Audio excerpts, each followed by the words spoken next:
నమస్కారం నాగార్జున గారు. నమస్తే అండి గారు. కూటమి ప్రభుత్వం వచ్చిన 6 నెలల నుంచి జగన్మోహన్ రెడ్డి గారు చేసిన ప్రీవియస్ అక్రమాలన్నీ వన్ బై వన్ బయటికి తీస్తానే ఉన్నారు. So, correct. షర్మిల గారు ఎప్పుడు ప్రెస్ మీట్ పెట్టినా వైసీపీని ఉతికారేస్తున్నారు. ఇప్పుడు రీసెంట్‌గా ఆ! చూసినట్టయితే మొన్న ఇచ్చిన ప్రెస్ మీట్‌లో గూడా ఆవిడ ఒకటి చెప్పారు. ఇప్పటి హ్మ్. వరకు ఇవొచ్చినియి. ఇవి తవ్వుకుంటా హ్మ్. పోతే ఈ 5 సంవత్సరాలు కూడా సరిపోదేమో! అన్ని జేసాడు మా అన్న అని చెప్పుకుంటున్నారావిడ. ఖచ్చితంగా అండి. ఆ!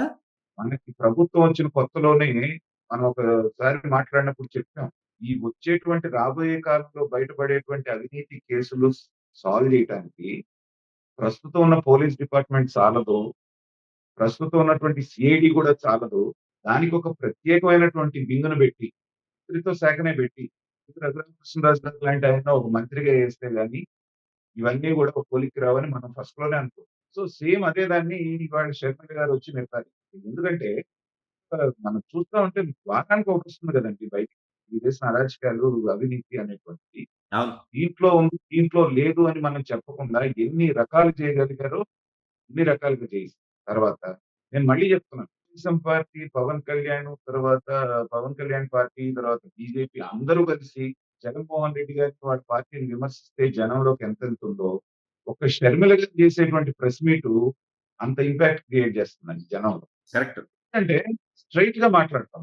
చెప్పేటువంటి 2, 3 పాయింట్స్ ఏంటంటే వినేవాడికి కూడా సూటిగా మనసులోకెళ్ళిపోయి అవును నిజమే గదా! అనిపిస్తుంది. మీరు బిగినింగ్ నుంచి చూడండి. ఢిల్లీలో వాళ్ళు చేసిన ధర్నా దగ్గర నుంచి అసెంబ్లీకి ఎళ్ళము అన్నంత వరకు ఆవిడ మాట్లాడినటువంటి ప్రతి మాట సోషల్ మీడియాలో మాట్లాడినప్పుడేమో సైతాన్ సైన్యం అంది ఒకటే మాట. అవును.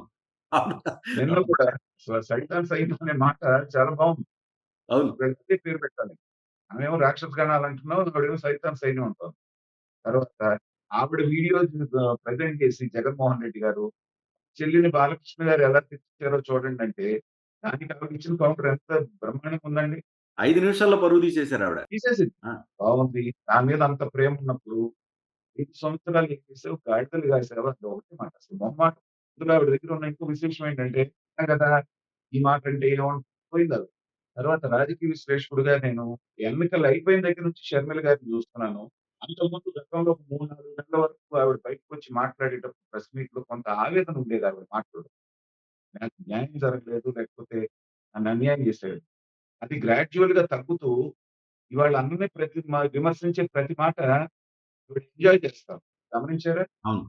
అవును. ప్రెస్ మీట్‌లో ఆవిడ బాడీ లాంగ్వేజ్ గాని, ఆ విట్ గాని, మాట్లాడే పద్ధతి నేను చెడు కూడా అనుకున్నాను మా అన్నని అనేటువంటి ఒక ఆనందం ఆవిడలో మధ్య కాలంలో కనబడుతోంది. అవును. ఆవేదన పోయి. ఇప్పుడు ఇక ఆయన ఓ ఎదుదిరిగి చచ్చిన పాము లాంటి వాడే. జగన్మోహన్ రెడ్డి గారు ఒక మాటలో చెప్పాలంటే. ఇప్పుడు బయటికొస్తున్నటువంటి గతంలో ఉన్నటువంటి కేసులన్నీ ఒక ఎత్తు అంజిగారు. ఇప్పుడు వస్తున్నటువంటివన్నీ కూడా ఏంటంటే చంద్రబాబు నాయుడు గారు నిదానంగా జగన్మోహన్ రెడ్డి గారి చుట్టూ ఒక వలని పొందుతున్నారు. వ్యూహాత్మకంగా చంద్రబాబు నాయుడు గారు అడుగులేస్తారని మనందరికీ తెలుసు. అతనికి తెలియకుండానే అతనికి గొయ్యి తీస్తున్నాడు చంద్రబాబు నాయుడు గారు. ఆ విషయం అందరికంటే బాగా అర్థమవుతుంది షర్మిల గారికి. కాబట్టి ఇతను ఎన్ని తప్పులు చేశాడనేటువంటిది మనకంటే ఆవిడకి బాగా తెలుసు. కాబట్టి ఆ వచ్చే కొద్దీ ఏంటంటే అన్న భవిష్యత్తు ఏంటనేటువంటిది ఆవిడకి అర్థమవుతోంది కాబట్టి, షర్మిల గారికి జరిగినటువంటి అన్యాయం మనం కూడా ఖండించాల్సిందే. కాకపోతే ఏంటంటే అది వాళ్ళ ఇంటర్నల్ మ్యాటర్. నాకేమి సంబంధం లేనటువంటి రాష్ట్ర రాజకీయాలకు గాని, వీటికి సంబంధం లేనటువంటి వ్యవహారం. షర్మిల గారి మీద సానుభూతి చూపించాలంటే కూడా నాలాంటి వాడికి కొన్ని రిజర్వేషన్స్ కూడా ఉన్నాయి. ఎందుకంటే నీ అన్న తప్పు చేస్తున్నప్పుడు, నీ అన్న ఇది చేస్తున్నప్పుడు నువ్వు ఖండించలేవు. పైగా అలాంటి దుర్మార్గుడిని గెలిపించమని చెప్పేసి ఊరూరు తిరిగి నువ్వు ప్రచారం చేశావు. అలాగే మీ తల్లిగారు కూడా అలాంటి కొడుకు చిన్నప్పటి నుంచి అతని మనస్తత్వం తెలిసి బాబాయిని ఎలా ట్రీట్ చేశాడు, తండ్రిని ఎలా ట్రీట్ చేశాడు, వీళ్ళందరిని ఎలా ట్రీట్ చేశాడో తెలిసి కూడా రాష్ట్రం మీద రుద్దటం అనేటువంటిది విజయమ్మ గారు చేసినటువంటి తప్పు. తర్వాత అక్రమ సంపాదన ద్వారా లక్షల కోట్లు, వేల కోట్లు వస్తున్నప్పుడు ఇది తప్పు గదా! ఎక్కడి నుంచి వస్తున్నాయి ఇన్ని డబ్బులని అడగకపోవడం ఆవిడ చేసినటువంటి తప్పు. దాన్ని సమర్థించడం షర్మిల గారు చేసినటువంటి తప్పు.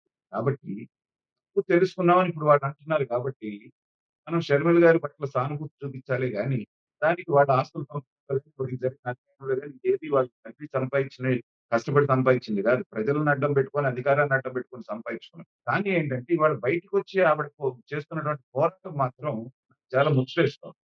ఎందుకంటే ఒక రాజకీయ నాయకురాలికి ఉండాల్సిన లక్షణం ఏంటంటే, మీరు గంట సేపు సోది చెప్పకుండా స్ట్రెయిట్ టు ద పాయింట్. ఆ ప్రెస్ మీట్ మొత్తం మీద మీరు చెప్పే 2, 3 పాయింట్సు అవతల వాళ్ళ మెడకి ఉచ్చులాగా బిగుసుకోవాలి. ప్రస్తుతం షర్మిల గారు అదే పని చేస్తున్నారు. ఆవిడ బయటికొచ్చి వేసిన ప్రతిసారి వీళ్ళ మెడకేసిన ఉచ్చుని విడిపించుకోవడానికి వైఎస్ఆర్‌సీపీ గిలగిలా కొట్టుకుంటారు. బయటికి రాగానే ఎవడో వస్తాడు. ఆ మాట్లాడేవాడి దగ్గర సబ్జెక్ట్ ఉండదు.